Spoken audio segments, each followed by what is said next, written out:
Mr. Wonderful provócame xugos gástricos, bilis, ganas de potar, moitas ganas de potar.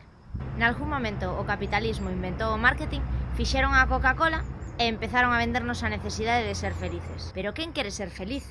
Os meus avós daban grazas por ter traballo e comida. Meus pais querían un traballo para toda a vida. E a nos venderonnos este invento capitalista da felicidade. E chegou Mr. Wonderful. Déixate de tanta tontería e dalle o teu corpo alegría. Non importa o que me voten, eu votolle máis ganas. Non persigas os teus soños, cázaos. Pero isto é toxiquísimo. Mr. Wonderful é positivo toxicómano, pero dos perigosos porque non o ves vir. Droga dura o marketing da felicidade. E cando estás triste resulta aínda máis noxento e perturbador. Todo o mundo quere que sorrías. Gicha, que estou triste, que estou procesando movidas. Para que logo me pregunten que por que me sobra xente. Respeta os tempos. Eu non quero ser feliz. Eu quero estar tranquila, ter paz. Fin.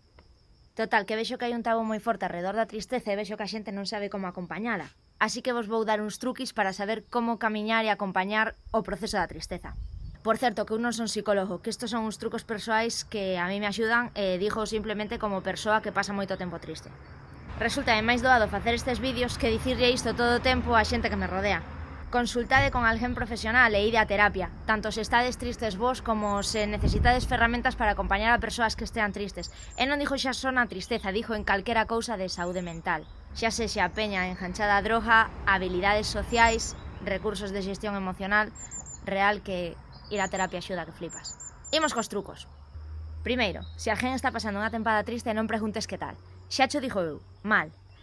Esta pregunta taladra moito e é demasiado aberta e a sociedade da felicidade presiona moito para que contestes ben. Como alternativa podese preguntar polas cousas que ilusionan a esa persoa. Se non a coñeces vaite da súa casa. Segundo, non sempre apetece falar. Depende da persoa e do momento.